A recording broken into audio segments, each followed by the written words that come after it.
The Assembly will hear an address by His Excellency William Samoei Ruto, President of the Republic of Kenya and Commander-in-Chief of the Defense Forces.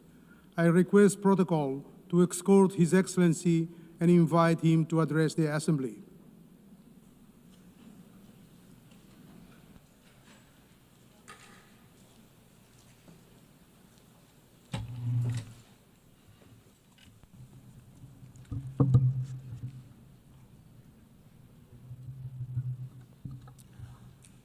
Madam President, the President of the 88th session of the UN General Assembly, Madam Annalena Baerbock, Secretary General of the United Nations, Antonio Guterres, Excellencies, Heads of State and Government, distinguished delegates, ladies and gentlemen. I congratulate you, Madam President, on your election to preside over the 80th session of the UN General Assembly. Madam President, you can count on Kenya's full support throughout your tenure as you steer the Assembly into the future. Ladies and gentlemen, 8 years ago, in the aftermath of the unprecedented global destruction and devastating war, the international community came together in hope. They created this organization, the United Nations, as a shield against the horrors of war, as a platform for dialogue, and as a bridge to a better, fairer, more secure global community. What is often forgotten or not mentioned today is that the United Nations grew out of the failure of the League of Nations that existed between 1919 and 1945. The League of Nations did not collapse for lack of good intentions or noble objectives. Formed at the end of the First World War and as part of the Treaty of Versailles, it was humanity's first attempt to build a permanent international organization to stop aggression and war and bring nations together. Its ambitions were to achieve collective global security, disarmament, peaceful dispute resolution, and cooperation on humanitarian and social issues. Despite these ideals, the League of Nations failed. The United States never joined, other great powers came and went, and without enforcement authority, its condemnation carried little weight.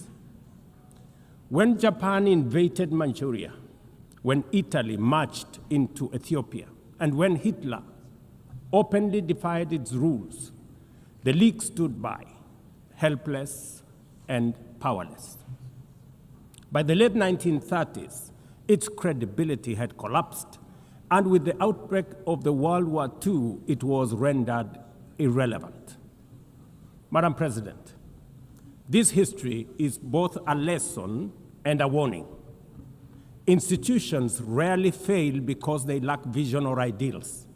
More often, they drift into irrelevance when they do not adapt, when they hesitate to act, and when they lose legitimacy. To remain relevant, institutions must be reimagined, must be reformed, renewed, and aligned with emerging realities. 8 decades ago, the founders of the UN sought to correct the failures of the League of Nations by creating a stronger, more inclusive organization anchored in the principles of, and I quote, "We the people of the United Nations, determined to save succeeding generations from the scourge of war," end of quote. Today, we are gathered for the UN at 80. The question is unavoidable. Is the United Nations relevant to the demands of our time?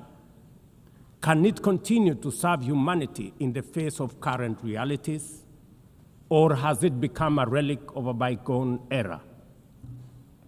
Madam President, Excellencies, we meet against a grim global backdrop.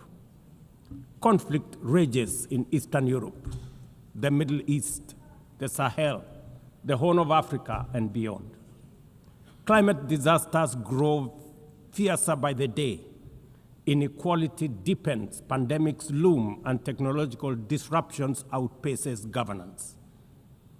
Instead of trust, mistrust is spreading. Instead of solidarity, fragmentation is taking root. In place of hope, anxiety fills our global community. We are living, to borrow from the words of the founders of this institution, not in larger freedom, but in growing uncertainty. At this moment of turbulence, when we most need a strong United Nations, the organization faces its deepest crisis in credibility and capacity. Funding cuts have paralyzed its operations. Bureaucracy has slowed its response.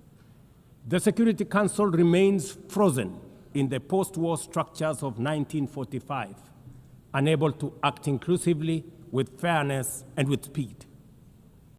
Ladies and gentlemen, I can, however, state with absolute conviction that the United Nations has been one of humanity's greatest achievements. For 8 decades, it has held back the specter of global war, calmed conflicts from Cambodia to Liberia, and stood guard in some of the world's most dangerous places through the courage of its peacemakers and peacekeepers. Few institutions in humanity's history can claim such a legacy. The United Nations has stood at the front lines of humanitarian crisis, from famine relief in the Horn of Africa to emergency shelter for millions of Syrian and Ukrainian refugees. It was at the forefront in the eradication of smallpox, coordinated global responses to HIV and AIDS, Ebola, and COVID-19, and continues to champion universal vaccination. Its agencies have advanced women's rights, protected children, safeguarded refugees, and set global norms on everything from disarmament to climate action. The UN Sustainable Development Goals remain a shared blueprint for human progress. These are achievements no nation could have achieved alone, however rich, however great, or however powerful. And yet, every institution, no matter how noble its origins or impactful its legacy, must adapt to changing times or slide into irrelevance. Today, the United Nations stands at a crossroads of renewal on one hand or decay on another. Put differently, after 80 years, the rhymes of time are calling on us to reimagine the original promise that inspired the founding of the United Nations, and that is the quest for global peace, development, and human rights. But this call must now be answered in a global context that is profoundly different from the post-war era in which the UN was conceived then.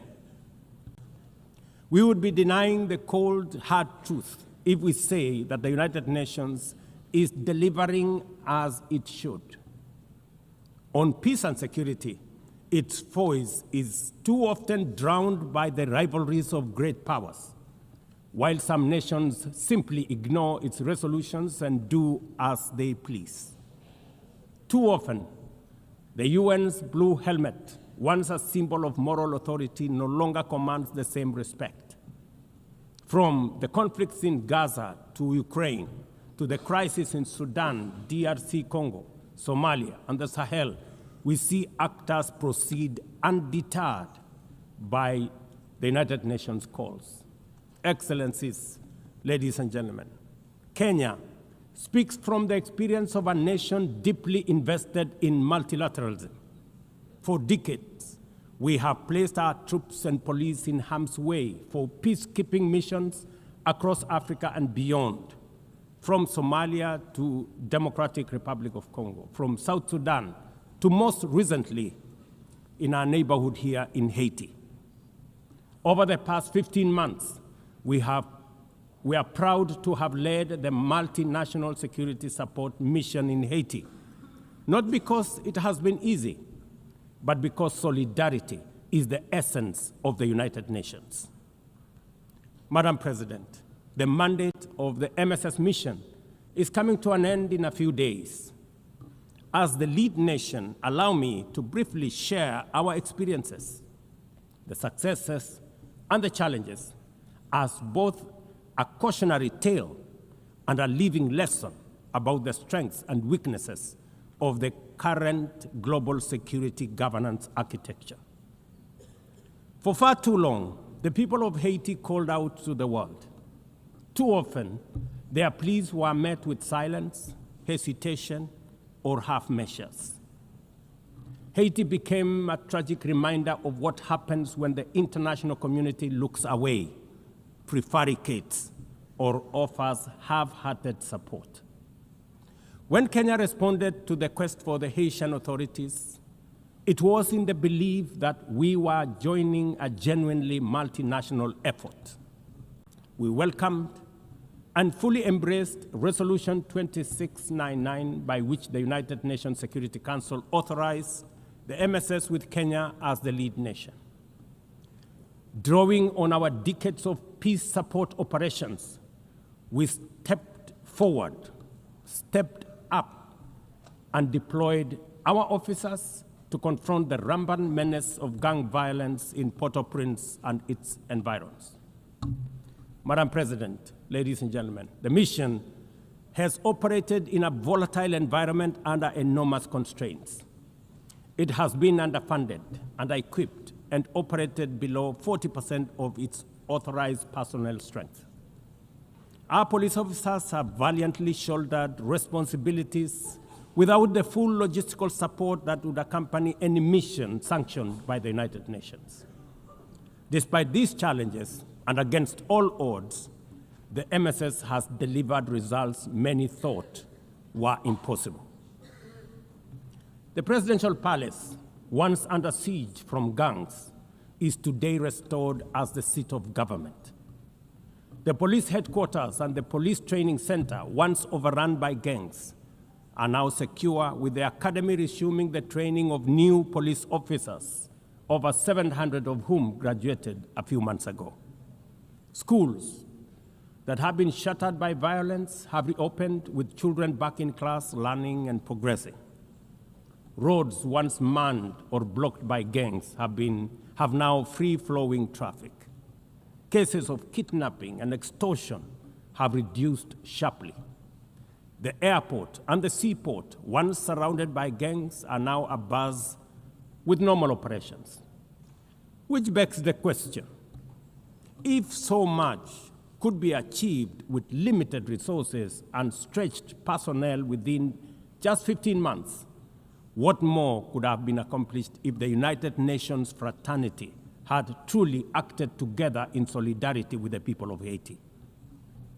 From this podium, I wish to assure all partners and actors that with the right personnel, adequate resources, appropriate equipment, and necessary logistics, Haiti's security can be restored. Gangs can be neutralized and the safety of streets, schools, hospitals, and homes secured. The continued harassment, abductions, and criminal acts undermining the lives of Haitians are unacceptable, unjustifiable, and must be stopped by this organization, the United Nations. Madam President, as the UN Security Council deliberates on the next steps, we must not lose sight of the fact that the situation in Haiti demands sustained, coordinated, and undivided international attention. A careful and orderly transition from MSS is essential to consolidate the hard-won gains so far achieved. I urge the Security Council and all partners to remain steadfast in ensuring that Haiti moves forward on a path of peace, stability, and renewal. Ladies and gentlemen, on human rights, our principle is clear and unwavering. The protection of civilians and respect for humanitarian law cannot be applied selectively. We cannot condemn suffering in one place and turn a blind eye in another. Kenya is gravely concerned by the humanitarian catastrophe in Gaza and by the immense suffering of civilians caught in the devastation of disproportionate military operations. At the same time, we call for the unconditional release of Israeli hostages. In line with the African Union and United Nations resolutions, we also call for a permanent ceasefire, for strict adherence to international humanitarian law, and for the launch of a credible political process. Only through such a process can the vision of a two-state solution be realized, where Israel and Palestine live side by side in peace, security, and stability. Kenya is equally deeply troubled by the worsening humanitarian situation in Sudan, where innocent citizens are caught in the crossfire of a needless war. We fully endorse the Quad, comprising Egypt, Saudi Arabia, the United Arab Emirates, and the United States, in affirming that there cannot be a military solution and that only political dialogue offers a viable path forward. We join the Quad in urging all parties, including SAF, RSF, and the external actors, to respect Sudan's sovereignty, unity, and territorial integrity, and firmly reject any attempts to divide the country, reaffirming our unwavering support for a unified Sudan for the benefit of all its people. Excellencies, distinguished delegates, those who look to the future with a clear vision know that climate change is not only the single greatest threat of our age, but also one of the greatest transformation opportunities of our time. The global stocktake has made it plain that the world is off track. Current national determined contributions are steering us towards temperature rises far beyond any safe threshold. This is the difference between survival on one hand and devastation for millions across the world on the other. Kenya and Africa are not passive victims of this crisis. We are taking bold steps showing that climate action is not only possible, but can also be the foundation for inclusive growth. We are building a climate-resilient society by embedding adaptation into every sector, from agriculture and energy to infrastructure and livelihoods, to sustainable mining and artificial intelligence. This ambition is visible on the ground. Today, 93% of Kenya's electricity comes from renewable sources: geothermal, wind, solar, and hydro. We are expanding investments in e-mobility, climate-smart agriculture, clean cooking solutions, and green manufacturing. We are also pioneering nature-compatible solutions such as sustainable waste management and circular economy interventions. Africa, too, is uniting its voice. In 2023, in Nairobi, we hosted the inaugural Africa Climate Summit, where the continent adopted the Nairobi Declaration on Climate Action and Call to Action. Just 2 weeks ago, in Addis Ababa, Africa came together once more at the second Africa Climate Summit to reaffirm our commitment and strengthen our ambition for climate-positive growth. We declared Africa not just as a victim of the crisis, but as a source of solutions, with climate action driving economic growth, transformation, and job creation for our communities. Ambition, ladies and gentlemen, cannot stand on willpower alone. Implementing our new NDCs will require $56 billion. That is why we call on the global community to unlock the $300 billion agreed at Baku, and to accelerate negotiations towards the new $1.3 trillion goal under the Baku-Belém roadmap. Without affordable finance and without reform of the international financial architecture, the promise of climate action in Africa will remain constrained. Madam President, in the aftermath of World War II, the Bretton Woods institutions were created to stabilize the global economy and rebuild war-torn Europe. At that time, their design reflected the power and interest of the victorious nations, who were also their primary shareholders and beneficiaries. The IMF was tasked with upholding the gold standard exchange rate system, while the World Bank was established to finance Europe's reconstruction. Both have since evolved into development finance institutions, but their structures, decision-making, and governance remains dominated by wealthy nations. Today, the global context is vastly different. The global standard collapsed 5 decades ago, and Europe has long since been rebuilt. Yet, the governance of these institutions has not kept pace with needs of a multipolar world, especially the needs of poor and developing nations. The mismatch between shareholders and stakeholders has become starkly visible. For instance, during the IMF's recent allocation of special drawing rights, 64% went to wealthy nations. Just imagine, 64%. With little need for liquidity support. They didn't need the money anyway, but they got 64%. While the poorer countries received just 2.4%. What a disconnect. The imbalance highlights how the very institutions meant to safeguard global finance stability often perpetuate inequality and instability. I have argued, and I say it again, that the current global financial architecture punishes poor countries with high interest rates and enormous conditionalities while rewarding rich nations with lower interest rates and softer lending rates. Its rules, priorities, and allocation mechanisms consistently favor those already prosperous, while trapping vulnerable economies in cycles of debt, high borrowing costs, and inadequate access to emergency support and concessional funding.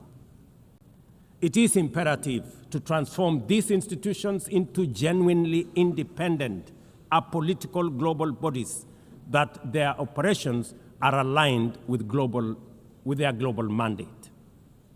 Such a shift would democratize decision-making, restore credibility, and allow the IMF and the World Bank to serve all countries fairly rather than reinforcing old hierarchies. But Africa is not merely waiting for external prescriptions. We are taking bold and deliberate steps to strengthen our financial independence, safeguard our stability, and accelerate our development.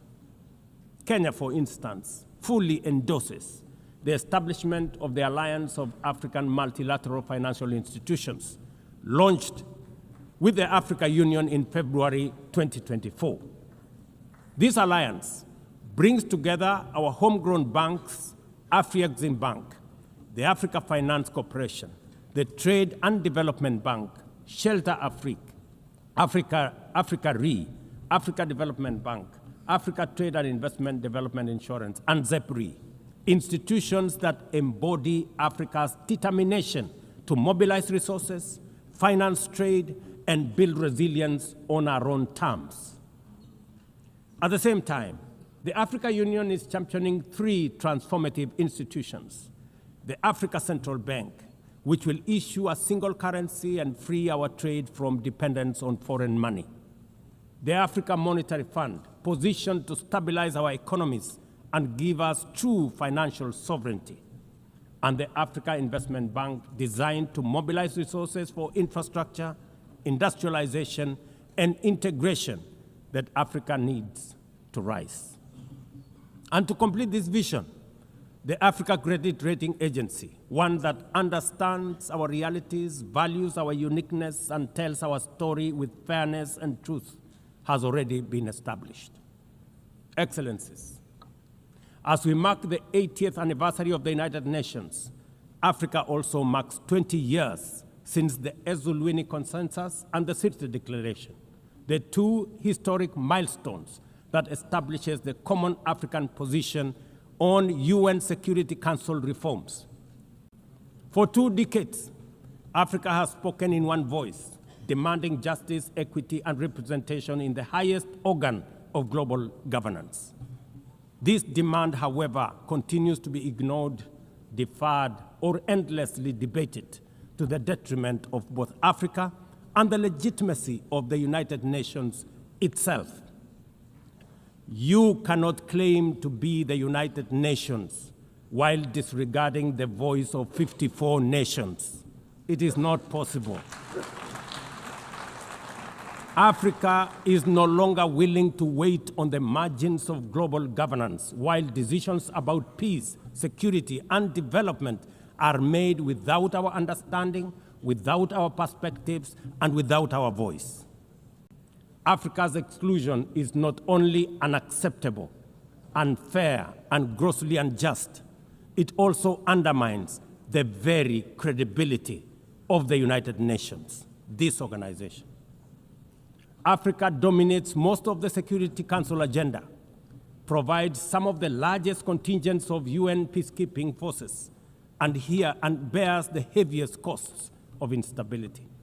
Yet we remain the only continent without a permanent seat at the main table where decisions about our destiny are made. Africa deserves, ladies and gentlemen, at the very least, 2 permanent seats with full rights, including the right to veto, and 2 additional non-permanent seats on the United Nations Security Council. The world must understand that reforming the Security Council is not a favor to Africa or to anybody. It is a necessity for the United Nations' own survival. If the United Nations is to remain relevant in this century, it must reflect today's realities, not the post-war power arrangements of 1945. Madam President, despite the stated and evident weaknesses of the United Nations, it still remains humanity's best chance at global solidarity. No other institution has the universal legitimacy or convening power of the UN. From coordinating humanitarian relief in times of war and disaster, to mobilizing the global response to COVID-19, to driving consensus on climate change through the Paris Agreement, the UN has consistently shown that the world can achieve together what no nation can accomplish on its own, however mighty or great or powerful. As Dag Hammarskjöld, the UN's Second Secretary General, once observed, and I quote, "The United Nations was not created to take humanity to heaven, but to save it from hell." End of quote. That mission is as urgent today as it was 8 decades ago. At a time when conflicts are multiplying, when climate change threatens every economy, and when inequality is widening, the need for a functioning, credible, effective, and a multilateral system has never been greater. It is through the UN that nations have pooled resources to vaccinate billions of children, to protect refugees from through the work of the UNHCR, and to keep the peace in more than 70 missions across the world. Without the UN, these achievements, modest though they may sometimes seem, would not have been possible. That is why we must resist the temptation to give up on the UN or abandon it. We must make it fit for purpose, reform its structures, strengthen its mandate, and ensure its decisions reflect today's realities rather than the geopolitical map of a bygone era. As one of the hosts of the UN headquarters and the only one in the Global South, Kenya stands ready to do its part to enable the organization to go through this phase of renewal successfully as envisaged by the Secretary General under UN 80 reforms.